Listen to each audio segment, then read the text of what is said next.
নমস্কাৰ জব আৰু কেৰিয়াৰ টিভিৰ অন্য এটা ইনফৰ্মেটিভ ভিডিঅ'লৈ আপোনালোকক স্বাগতম জনাইছোঁ আজি যদি আপোনালোকে আমাৰ চেনেলটো প্ৰথমবাৰ ভিজিট কৰিছে আৰু এতিয়ালৈকে ছাবস্ক্ৰাইব কৰা নাই ছাবস্ক্ৰাইব কৰি ল'ব লগতে বেল আইকনটো প্ৰেছ কৰি দিব যেতিয়া মই ইনফৰ্মেটিভ ভিডিঅ'সমূহ আপলোড কৰিম আপোনালোকৰ ওচৰত নটিফিকেশ্যনটো আহি যাব আজিৰ এইটো ভিডিঅ'ত মই আপোনালোকক দেখাম আসাম ৰাইফলছৰ ফালৰ পৰা 79 ৰাইফলমেন আৰু আদাৰ ভেকেঞ্চিজৰ কাৰণে এপ্লাই কৰাৰ আপোনালোকৰ ওচৰত অপৰচুনিটিজ আহিছে আহকচোন মই ডিটেইলছ দেখাই যাওঁ আপোনালোক যদি এলিজিবল আৰু ইন্টাৰেষ্টেড হয় তেন্তে ভেকেন্সি কেইটাৰ কাৰণে এপ্লাই কৰি দিব পাৰিব সেইকাৰণে ভিডিঅ'টো স্কিপ নকৰাকৈ শেষলৈকে চাই যাব ইয়াতে মই এতিয়া দেখাইছোঁ name of the post riflemen আদাৰ পোষ্ট ইয়াতে টোটেল 79টা পোষ্ট আছে অৰ্গেনাইজেশ্যনটো হৈছে আসাম ৰাইফলছ আৰু ইয়াৰ কাৰণে আপোনালোকে অফলাইন এপ্লাই কৰিব পাৰিব হেল্পলাইন নম্বৰ এটা দিয়া আছে 0364258511 0364258511 আৰু 8794101693 এইকেইটাত আপোনালোকে যদি কিবা জানিবলগীয়া থাকে তেন্তে ফোন কৰি সুধিব পাৰিব আৰু লগতে এইটো এটা ইমেইল এড্ৰেছ দিয়া আছে ইয়াতো আপোনালোকে ইমেইল কৰিব পাৰিব ইয়াতে এলিজিবিলিটি ক্ৰাইটেৰিয়া মই কৈ দিছোঁ এজ ৰিলেক্সেশ্যন আছে 3 years for OBC আৰু ST SC কাৰণে 5 years থাকিব তাৰপিছতে এডুকেশ্যনেল কোৱালিফিকেশ্যন এজ লিমিট মই আপোনালোকক দেখাই যাওঁ পোষ্ট ৱাইজ এডুকেশ্যনেল কোৱালিফিকেশ্যন আৰু এজ লিমিটটো বেলেগ বেলেগ হয় ৰাইফলমেন বা ৰাইফল ওমেন জেনেৰেল ডিউটি 18 পৰা 23 ইয়াৰ্ছৰ ভিতৰত আপোনালোকে হ'লে এপ্লাই কৰিব পাৰিব ইয়াৰ কাৰণে অকল যদি আপোনালোকে 10 পাছ কৰি থৈছে যিকোনো এখন ৰেকগনাইজ বৰ্ডৰ পৰা তেতিয়া আপোনালোক এই পোষ্টটোৰ কাৰণে এলিজিবল হ'ব তাৰপিছতে আছে ৱাৰেণ্ট অফিচাৰ ৰেডিঅ' মেকানিক 18 পৰা 25 ইয়াৰ্ছ হ'ব লাগিব ইয়াতে এজ লিমিট এইটো যোনটো এজ লিমিট দিছে এইটো জেনেৰেল কেটেগৰীৰ কাৰণে দিছে আৰু অলৰেডি মই দেখাই দিছোঁ OBC কাৰণে ইয়াৰ লগত 3 বছৰ প্লাছ হৈ যাব আৰু ST SC 5 বছৰ প্লাছ হৈ যাব এতিয়া এইটোৰ কাৰণে বিচাৰিছে 10 pass and diploma in radio' and television technology or engineering pass বা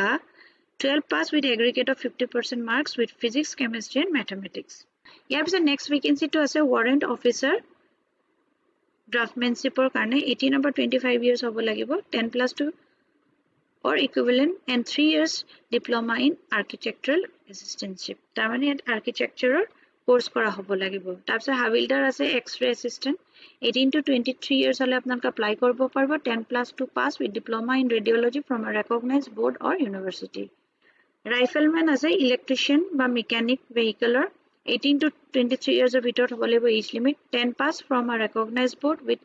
ITI certificate in motor mechanic trade from a recognized institute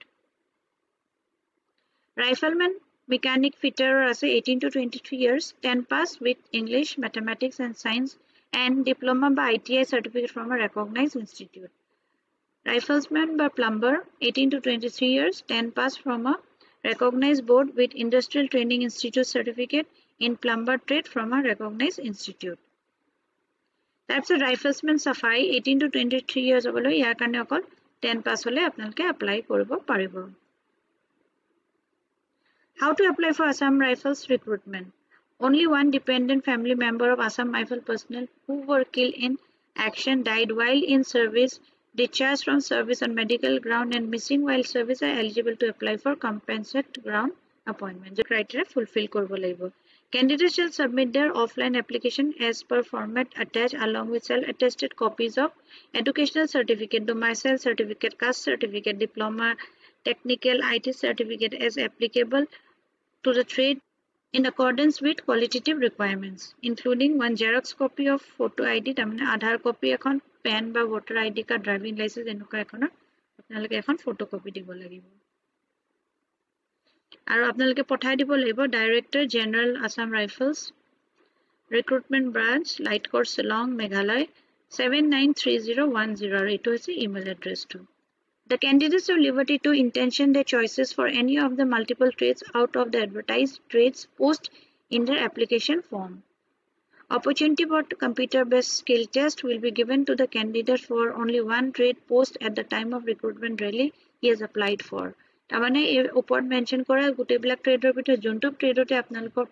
eligibility আছে সেইটো ট্ৰেডতে আপোনালোকে এপ্লাই কৰিব লাগিব আৰু কম্পিউটাৰ বেসড টেষ্টটো সেই ট্ৰেডটোৰ ওপৰতে আপোনালোকৰ হ'ব The candidate may also upload scanned copies of their application along with requisite connected documents in our official email ID till the last date of receipt of the application. তাৰমানে আপোনালোকে ফিজিক্যালিও পঠাব পাৰিব আপোনালোকৰ এপ্লিকেশনখন লগত গোটেই ডকুমেন্টছ খিনি দি বা স্ক্যান কপি কৰি পেলাই আপোনালোকে ইমেইলতো এটাচ কৰি পেলাই এইটো এড্ৰেছত আপোনালোকে পঠাই দিব পাৰিব starting date of submission application is 21st June 2025 and last date of submission application is 21st July 2025 মানে 21 জুনৰ পৰা 21 জুলাইৰ ভিতৰত আপোনালোকে এপ্লিকেশন প্ৰসেসটো কৰিব লাগিব যদি আপোনালোকৰ এলিজিবিলিটি মিলে এখন হৈছে অফিচিয়েল নোটিফিকেশনখন ইয়াতে গোটেই ডিটেইলছখিনি মেনশন কৰা আছে ইয়াতে কৈছে offline or through email applicant are invited for eligible candidates from across the country for enrollment into Assam Rifles under the compassionate ground appointment scheme তাৰমানে এটো compassionate groundৰ কাৰণেহে হয় দে ইয়াতে যোনটো পইণ্ট মেনশন কৰা আছে যোনটো দেখাইছিলো সেইকেইটা আপোনালোকে যদি ফুলফিল কৰে তেতিয়াহলে আপোনালোকে পোষ্টৰ কাৰণে এপ্লাই কৰিব পাৰিব আৰু বাকি ইয়াতে নাম্বাৰ অফ পোষ্ট দিয়া আছে কোনটো ট্ৰেডৰ কাৰণে কিমানটা ভেকেন্সি আছে এইখিনি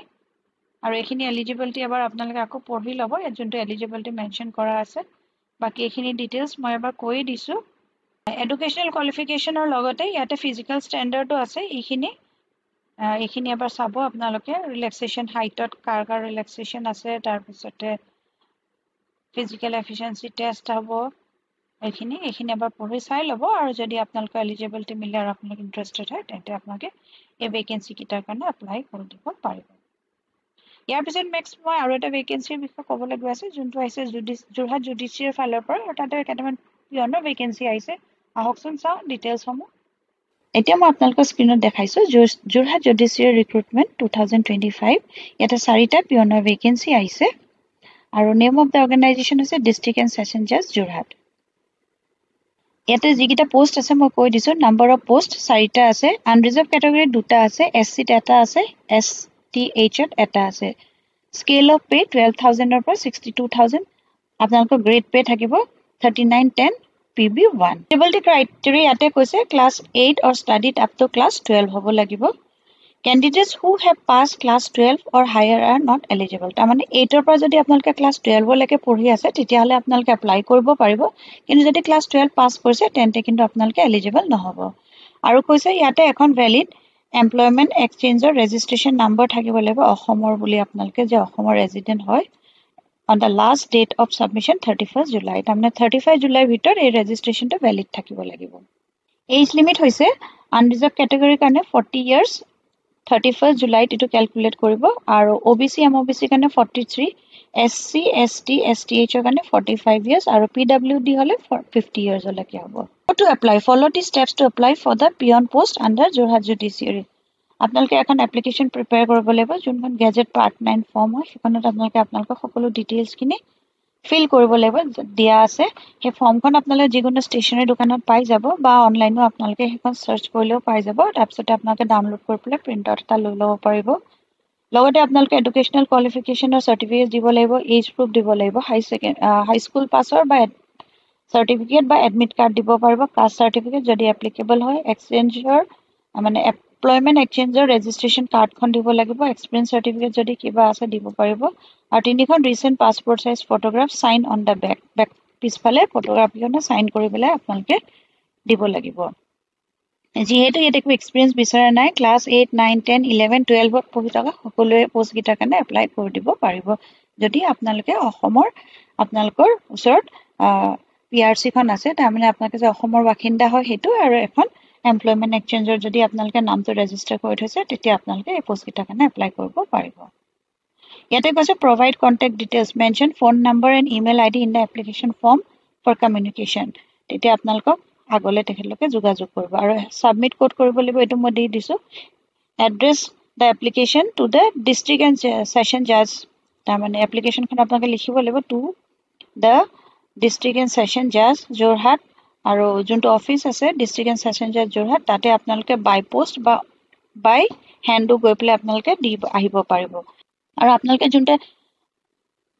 এনভেলপত দিব তাত আপোনালোকে লিখি দিব for the post of peon আপোনালোকৰ অফিচিয়েল নোটিফিকেশনখন দেখাই দিছো এখন আছিল প্ৰথম অফিচিয়েল নোটিফিকেশনখন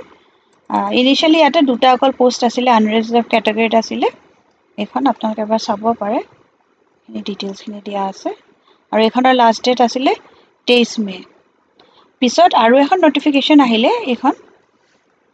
দেখাই দিছে এবাৰ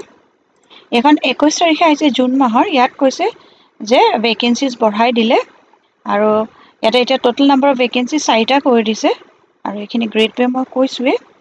যোনটো এইটো ডেট আছিলে সেইটো এক্সটেন্ড কৰি পেলাই এতিয়া 17 তাৰিখলৈকে কৰি দিছে তাৰমানে 17 জুলাইলৈকে আপোনালোকৰ ওচৰত এতিয়া সময় আছে এপ্লাই কৰিবলৈ আৰু যিসকলে অলৰেডি এপ্লাই কৰিছিলে এইটো মে'ত 3 মে'ৰ ভিতৰত তেখেতলোকে কিন্তু আকৌ এপ্লাই কৰিব নালাগে তাৰমানে এইটো আকৌ এটা সুযোগ আহিছে যিসকলে যদি আগৰবাৰ এপ্লাই কৰা নাছিলে তেখেতলোকে আকৌ এবাৰ সুযোগ পাইছে 17 জুলাইলৈকে আপোনালোকে এপ্লাই কৰিব পাৰিব যদি আপোনালোকৰ এলিজিবিলিটি মিলে আৰু আপোনালোকে ইন্টাৰেষ্টেড হয় এইটো ভিডিঅ'ত মই জনাবলগীয়া ইমানেই আছিলে যদি ভিডিঅ'টো চাই ভাল পালে তেন্তে লাইক এটা কৰি দিব আৰু এতিয়ালৈকে যদি চেনেলটো ছাবস্ক্ৰাইব কৰা নাই ছাবস্ক্ৰাইব কৰি ল'ব আকৌ এটা নতুন ভিডিঅ' লৈ লগ পাম ধন্যবাদ